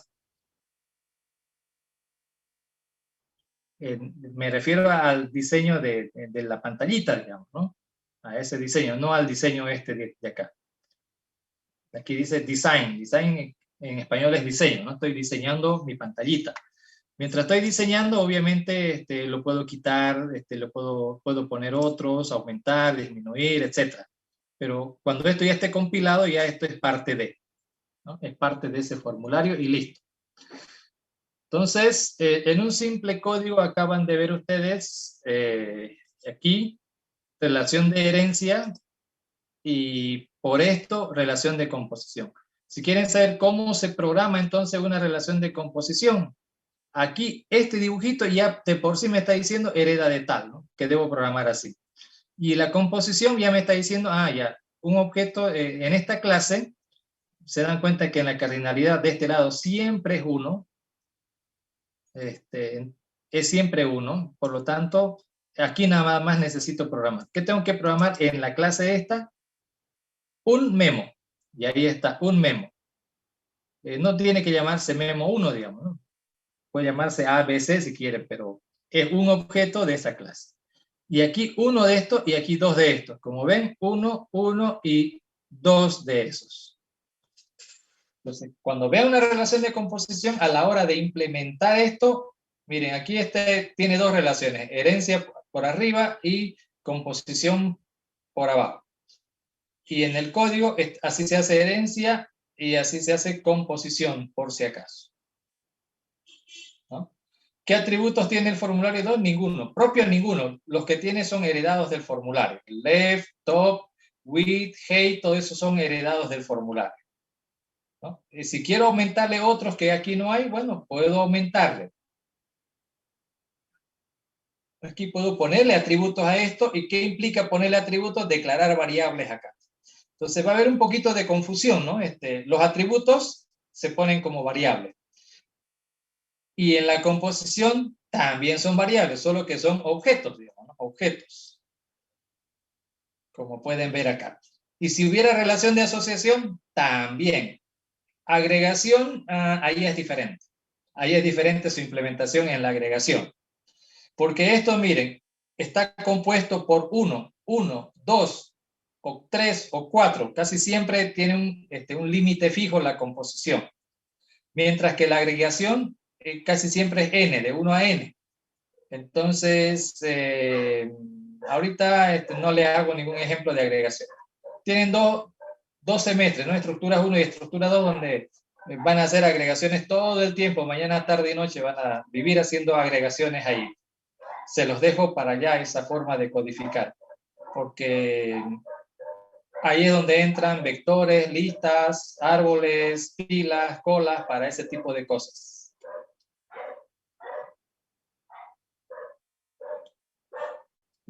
Bien, ya hemos visto, aclarado que hay 3 tipos de clases. Aquí me falta una más todavía. No he puesto una relación más que está aquí, porque no es muy evidente. Pero si uno le presta atención con calmita, me falta un detalle, que estas relaciones se ven desde acá. La herencia, la composición se ve desde acá, ¿no? La herencia y la composición se ve desde acá. Lo que no se ve desde acá es la relación de dependencia, que hay. Eso está aquí. Ahorita es híbrido, pero si yo quisiera que esto sea orientado a objeto, entonces no puedo llamar a un input box solito. Ese input box debe ser método de alguna clase, y lo es de la clase system, ¿no? System. Y así es como se invoca esos métodos. No tengo que crear objetos de esa clase. Solo llamar nombre de la clase y método. Igual acá str_twin también está en system, ¿no? Entonces system, 2.2. str_twin. ShowMessage tampoco está suelto, ¿eh? Entonces system, así. Entonces, obviamente, ahí está claro de que entre el formulario, porque es el formulario 2 y no el 2, tiene una relación de dependencia, repito, no es dependencia existencial, es una relación de dependencia con la clase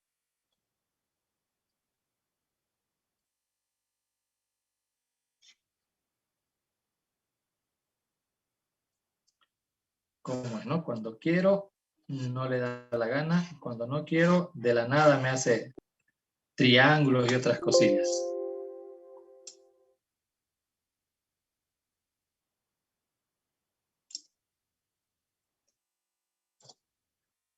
Listo. Y aquí está, esta es la clase System. Repito, esto no se ve en la otra parte del código. Estas relaciones de dependencia se ven aquí. O si quieren, claro, primero tendría que salir de aquí se codifica hacia allá, digamos, ¿no? Entonces aquí está, ¿qué método? Input box. está showMessage,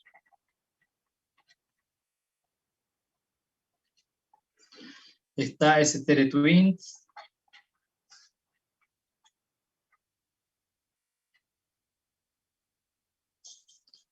estaba into.str y demás, ¿no? Y hay otros procesos más, pero ahorita es esto. Entonces, aquí hay una relación de dependencia entre el formulario, perdón, la clase tform2 y la clase system. Porque estos métodos no están volando, son métodos de esta clase. Por eso yo sé que hay una relación de dependencia entre esta y esta clase. Es cuando ejecuto sus funciones, ¿no? Sus servicios, digamos, ¿no? Ahí. No lo compilo y lo corro porque no existe. Ahorita es híbrido. Bueno, hasta hace un rato este era programación híbrida. Ahorita ya es programación orientada a objetos, 100%. Porque estos métodos no están volando si no son de alguna clase. Claro que esa clase ahorita no existe, pero la puedo hacer existir, eso no es el problema, ¿no? Ahorita la puedo crear y demás, pero no me voy a poner a escribir ese código. Lo que interesa es, miren, de una nadita ya saqué todo un diagrama de clase, ¿no? Y no programé casi nada. Y saqué todo este diagrama de clase. Entonces, esto tiene su forma de implementar y ustedes están viendo aquí un ejemplo del código que se escribe para este tipo de relación. Bueno, herencia, composición y dependencia. Estamos viendo esas tres en este pequeño programita. Ok, terminamos con esto y con esto terminamos también la unidad número 3, programación orientada a objetos y relaciones entre clases, digamos, ¿no? ¿Preguntas? ¿Algo que no quedó muy claro tal vez para aclararlo?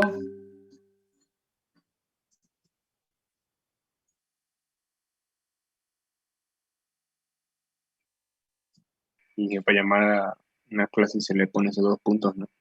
Y la clase. Sí, pero no es para llamar a una clase, es para ejecutar un método de una clase. Para ejecutar un método de la clase. La otra forma sería crear un objeto de la clase system. Se podría crear aquí, qué sé yo, algo así como system P, por decirlo así, pero no tiene sentido porque no hay constructor. Y después aquí tendría que poner, en vez de system, tendría que poner P punto ya, ¿no? str2int. Pero no se hace, con las clases de servicio no hacemos estas cosas, porque esas clases no almacenan nada, por lo tanto no tengo por qué crear, pero sería una forma de hacerlo, una forma media rara, pero podría ser, digamos, ¿no? Pero no, en lugar de hacer eso, a las clases de servicio invocamos a sus métodos directamente, pero hay que obviamente mencionarlo, porque ya esto lo habíamos usado antes, ¿se acuerdan? Hemos usado esto de acá antes, en herencia, ¿no? Para ejecutar métodos de la clase base. Esto es necesario porque, miren, podría haber un método con este mismo nombre en otra clase. El compilador no va a adivinar de dónde lo va a sacar a esto. Por eso yo tengo que decirle, a ver, ejecuta el std_twin de la clase system. Entonces él va a buscar esa clase y ahí a ver si está el std_twin. Ejecute input box de la clase system, porque podría haber un input box de otra clase. Entonces, de system input box. Ejecute showMessage de la clase system. Entonces, estas son funciones y este es un procedimiento, ¿no?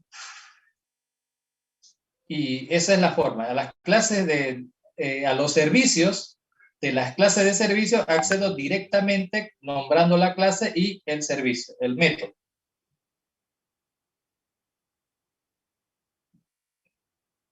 Ya lo habíamos hecho antes en herencia y ahora en relación de dependencia. ¿Se acuerdan en herencia cuando quiere ejecutar una de las cosas que hay aquí? Entonces tengo que mencionar porque recuerden que no está heredando solo de tform, es lo que están viendo. Falta ver todavía, ¿y el tform de quién hereda? El diagrama es mucho más complejo todavía, ¿no? Solo hemos llegado hasta la esquinita nomás. Por ejemplo, aquí tform Si yo le pido ayuda al compilador, me va a decir, a ver, tform de la librería BCL, de ahí. Aquí van a ver ustedes, ¿no? tform hereda de tCustomForm, el cual hereda de tScrollingWinControl, que hereda de tWinControl, que hereda de tControl, que hereda de tComponent, que hereda de tPersistent, que hereda de tObject. Este es el Adán y Eva, digamos, de las clases. Esta es la clase inicial y de ahí hereda, se crea una nueva, hasta llegar a tform.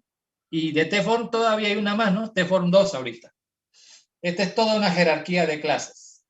Aquí no están usando la notación de diagrama de clases porque no es su objetivo. Solo quieren mostrar la jerarquía nomás, ¿no? Y lo han dibujado así. Pero esta es jerarquía. tform hereda de este, que hereda de este, que hereda de este, que hereda de este, que hereda de este, que hereda de este, que hereda de este. tObject tiene un método interesante que ahorita vamos a ver aquí. Le doy a tObject. Ahí está, la clase tObject. Que está en la librería System, para variar. tObject class en Delphi. Y aquí está tObject class, ¿no? Cómo se define en Delphi, cómo se define en C++. Lo interesante de tObject es que tiene un metodito que no lo veo, aquí no me lo muestra todo. Solo me muestra el nombre de la clase, no me muestra la definición. Aquí está, ¿no? Properties y método. ¿Ven? Miren, método. Y uno de los métodos se llama className. Fíjense, este es un método de la clase tObject. Un método de tObject se llama className. Y lo interesante que tienen que ver ustedes que de tObject hereda otro que hereda y llegamos hasta tform.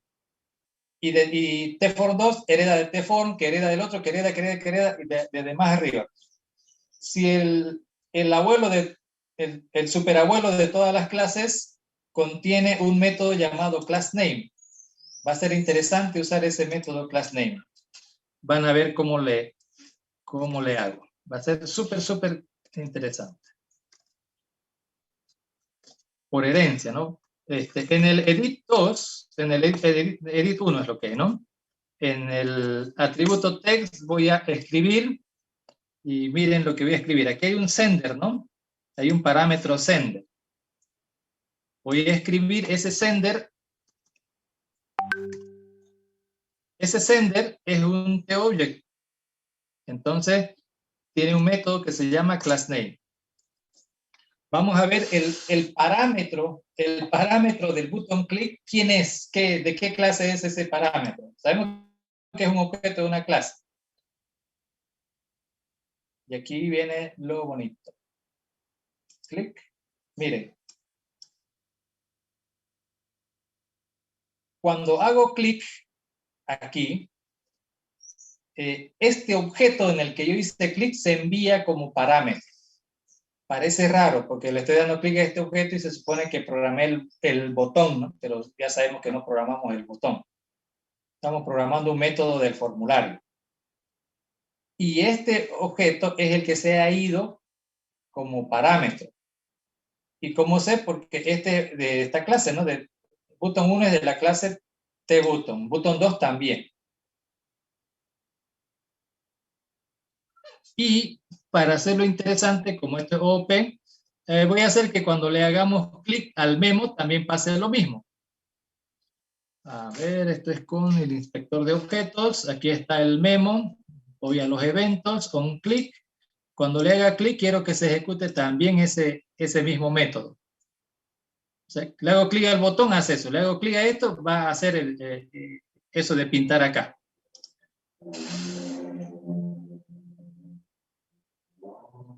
Dos objetos ligados al mismo método. Entonces, cuando le hago clic a este botón, le hago clic, es un memo. Quiere decir que le hice clic a este objeto.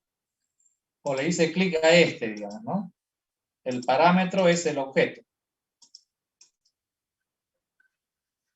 Y lo que estoy pudiendo mostrar es la clase a la que pertenece ese objeto. En realidad, className es un método de tObject que lo redefinen todos los herederos. Todos los herederos lo han redefinido. Y el único que no lo ha redefinido es el formulario. Aquí está el formulario. Entonces, van a ver que el formulario, al formulario, ¿dónde está clic? Con clic. Voy a hacer que se ejecute ese mismo método, el botón 1 clic. Y ahí vamos a ver si, obviamente no lo programé yo, no tiene por qué aparecer. Le está haciendo clic en un botón, un memo, y ahora aquí, el formulario. Hay código que se reescribe, digamos, ¿no? Class name, ¿quién se ha mandado el formulario? Un tform2. A esa clase pertenece el objeto. En este caso, el objeto se envió de parámetro a la clase, digamos, ¿no? Y de ahí le estoy sacando su class name.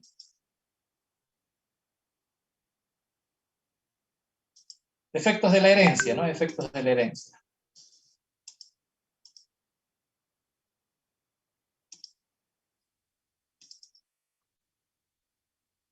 Un simple codiguillo de acá. Entonces, este otro código, repito, me lleva a la conclusión de que hay dependencia, relación de dependencia, ¿no? Esto simplemente por las relaciones de herencia sé que se puede, por eso es que hay el sender, y obviamente si uno entiende qué significa el parámetro acá, ¿no? ¿Listo?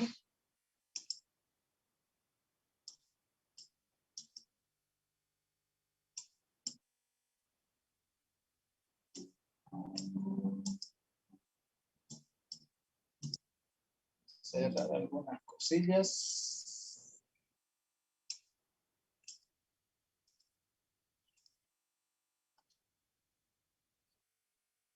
¿Preguntas? ¿Dudas?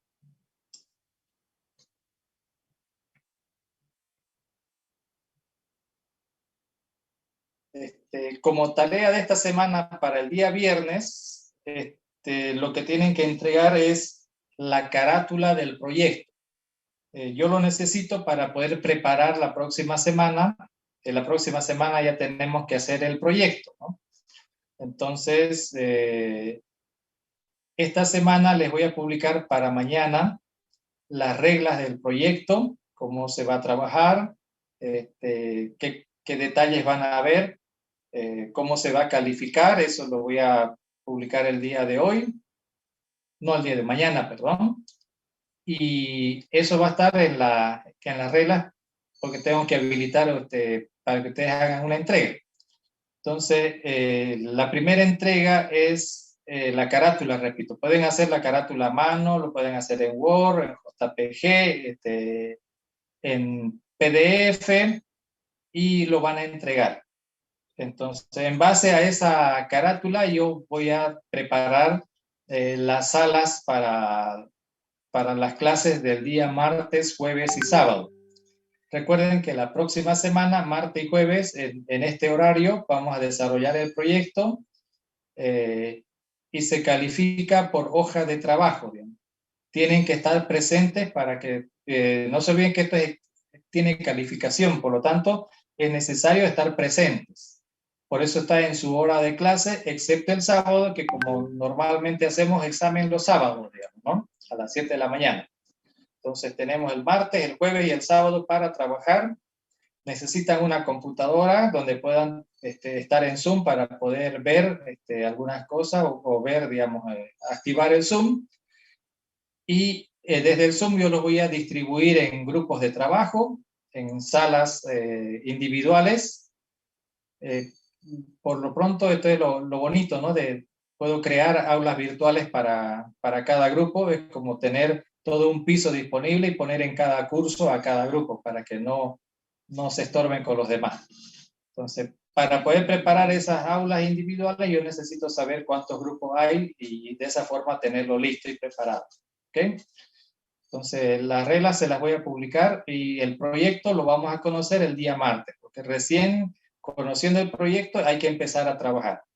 Está planificado para que no dure más de 2 horas cada día de trabajo. En realidad en 1 hora, hora y media se puede hacer, pero no necesita más de 2 horas. ¿De acuerdo? Eso ya está planificado para que sea así. Y cada día se va a hacer algo diferente, como hemos estado haciendo, ¿no? Un día hemos hecho herencia, otro día hemos hecho asociación, otro día composición, otro día agregación y así. No todo el bollo de golpe. Vamos a tener resultados al final, pero vamos a ir avanzando de a poco, de a poco. El objetivo no es tener un programa que haga una tal cosa u otra. El objetivo es poder analizar, diseñar e implementar en base al diseño. La implementación que me interesa es cómo van a programar cada clase.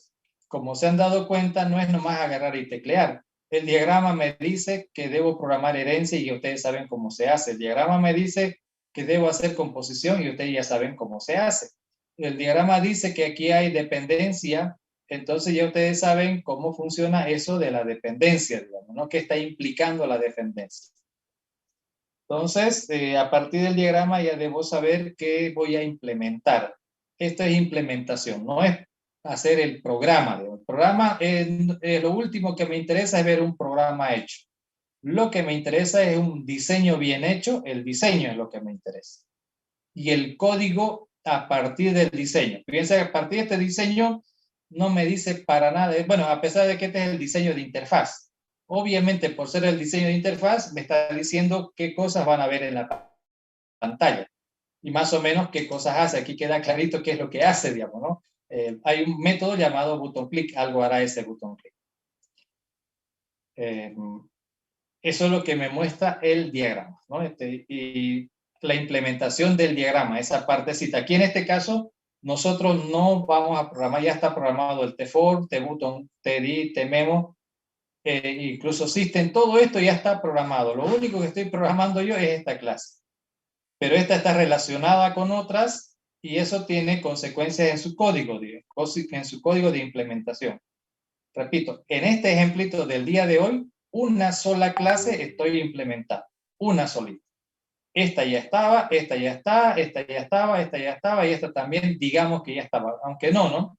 Pero vamos a suponer que sí y que es la clase System. Entonces, solo esta clasecita y sus relaciones con las otras es la que estoy implementando. Las otras ya estaban ahí, solamente las estoy usando como librería, pero debo reflejarlo en el diagrama, ¿no? En el diagrama. Hasta ahí es la parte que interesa, digamos, ¿no? El programa en sí como tal, donde qué pasa si le hago clic por acá y demás, eso no es parte del objetivo de este tema y de la materia.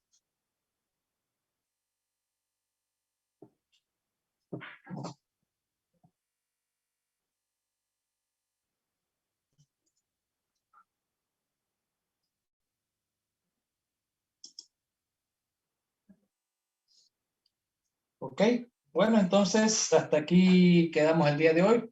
Nos vemos la próxima semana. No se olviden, tienen tarea para el viernes y es la carátula. Solo la carátula, nada más. Y no tienen que mandarlos todos, solamente uno. Definan de su grupo, escojan a uno que sea su representante. Ese señor es el que va a mandar la carátula. No tienen que mandarlo los demás, solo un hito nomás de cada grupo, ¿no? La tarea va a estar habilitada como siempre para todos, pero solo uno tiene que entregarlo. Los demás no es necesario que lo entreguen. Esta tarea. La próxima semana sí va a ser necesario y ya les voy a explicar cómo lo van a hacer. Ahorita solamente uno, que es la carátula. Nada más. ¿Ok? Inge, ¿Sí? soy el que no dio el primer parcial y el segundo lo di mal. Si es que hago bien el proyecto, ¿podría entrar a repechaje? Claro, en el repechaje a ver, según el calendario, terminando este semestre hay mesa examinadora, ¿no? Y después de la mesa hay ya otro semestre. Entonces, los que están bien mal pueden ir a la mesa. Para eso tienen que prepararse en los 3 temas, ¿no? Recursión, conteo y diagrama de clases. Los 3 temas entran en el examen de la mesa examinadora. Y si están bien mal, que no les alcanza el tiempo para repasar y ponerse al día, entonces es nomás el otro semestre, ¿no? No, Es no va a tener necesario, repechaje, Inge. claro, hay repechaje, digamos, ¿no? Pero para los que tengan 40, Para tener 40 significa que de los 3 temas tienen que saber mínimo 2 temas tienen que saber. En realidad tienen que saber los 3 temas, ¿no? Para ir a estructura de datos, si no sabe recursión, está frito, va a sufrir como madre soltera. No sabe conteo y complejidad, va a ser un padre soltero, digamos, ¿no? Y si no sabe diagrama de clase, ya para peor todavía, ¿no? Ya para las demás cosas, sistemas de información, bases de datos, y ya estamos peor. Y la idea En es mi, en saber, mi caso digamos. yo sé recursividad, sino que no di el examen porque no sabía la fecha, estaba retrasado en la clase, estaba viendo Ah, clases ya. grabadas, pero quisiera dar aunque sea el primer parcial, con eso puedo tener nota aunque sea la mitad y con eso puedo entrar a repechaje. Ya. Como es la regla para todos, hay una regla que es el de los 40, digamos, ¿no? Obviamente hay una planificación y todo lo demás, y hay repechaje, y eso lo vamos a publicar el próximo domingo, yo creo. Y hasta el domingo vamos a ver, porque el repechaje tiene su regla. Y si cumplimos con la regla, ya entramos al repechaje, ¿no? Que se va a dar la subsiguiente semana. Ahora, eso tiene sus reglas y bueno, de todas maneras, si no hay por ahí, tienen la mesa y para la mesa tienen que saber de los 3 temas porque el examen es de los 3 temas en la mesa. Importante es, como hay de los 3 temas, entonces va a haber preguntas sobre diagrama de clases. Y las preguntas en la mesa sobre diagrama de clases sobre lo que hemos avanzado este semestre. Tiene que ver con el proyecto de este semestre. Así que si están pensando, digamos, dar repechaje, mejor, si lo del repechaje ya saben que tienen que estudiar el tema en el que están peor, o conteo o recursión. De uno de los dos van a dar examen, no es de los dos, de uno de los dos, del que está en peor. Ahora, en cuanto a la mesa, si los que piensan ir a la mesa tienen nomás que hacer el proyecto, tienen que participar en el proyecto, así la nota ya no le alcance, digamos, ¿no? Para pasar la materia. Necesitan hacer el proyecto porque yo les he enseñado una parte de lo que es diagrama de clases y la otra parte hay que aprenderlo haciendo. Y el proyecto es donde lo van a hacer. Ahí van a cometer errores que vamos a ir corrigiendo, digamos, ¿no? De ahí también vamos a ir aprendiendo y vamos a ir corrigiendo.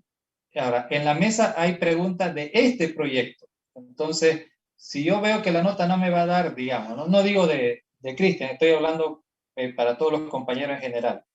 Si estoy mirando que la nota no me va a dar y necesito la oportunidad de dar de nuevo los exámenes para salvar el semestre, entonces tengo que tener claro que debo saber de conteo, debo saber de complejidad, perdón, con complejidad, debo saber recursión y debo saber de diagrama de clase. Ahora, entre las preguntas para diagrama de clase entra de este proyecto. Yo voy a hacer preguntas de este proyecto. Entonces, si no han trabajado, no han participado de este proyecto, no van a poder resolver las preguntas del examen. Y no digo que después de que acabemos usted lo va a tener el diagrama completingo y memorizarlo, porque no se trata de memorizarlo, ¿no?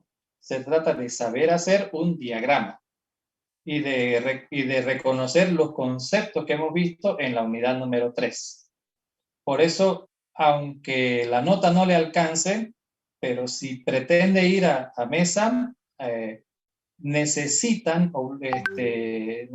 estar en el proyecto, necesitan ser parte. Pero no es para que estén sentaditos, tienen que participar, ¿no? Tienen que saber. Ahora, si ya no quieren saber más, bueno, al otro semestre ya tenemos todo un semestre para aprender, ¿no? Todo el semestre para aprender, ¿ok? El primer parcial no lo puedo dar, es que yo sé recursividad y puedo tener buena nota ahí. Y aparte, en mesa estoy pensando hacer estructura de datos ya que estoy viendo de oyente. Y a programación 2 ya vine de oyente en el anterior semestre. Ah, entonces para usted agregación es pan comido, tiempo de ejecución, pan comido. Entonces va a estar facilito entonces el diagrama de clase, ¿no? No hay Claro, problema. pero la cosa es que no tengo nota. Segundo parcial me fue mal. Y el primer parcial no supe la fecha y me atrapó. Quisiera dar el primer parcial porque no tengo buena nota. No di el parcial en realidad. El segundo parcial sí lo di, pero el primer parcial no lo di. Claro, no hay problema, ¿no? En el repechaje lo va a dar del tema 1, digamos, ¿no? En el Eso es lo que repechaje. le digo. Si hago el proyecto bien, o sea, puedo entrar a Claro, repechaje porque yo sé de la materia. claro, Y usted dice que hay que saber de la materia para ir a avanzar a la otra materia, ¿no? Al otro semestre. correcto. ¿No? ¿Está bien? Bienísimo. Bueno, perfecto. Armo mi grupo entonces y... Bueno, ya tengo mi grupo Claro. y el viernes presento la gratuita. ¿Correcto? ¿Está bien? Bien, bien. Listo, gracias, Inge, eso es todo. Ok.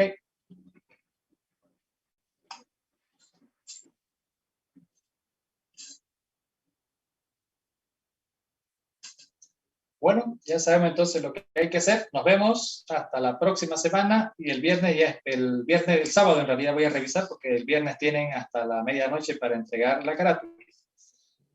No tiene que estar espectacular, pero tampoco que sea un garabato, ¿no? Que se pueda entender los nombres, ¿no? Ok, listo, nos vemos hasta la próxima semana. Hasta luego, ingeniero. Hasta luego.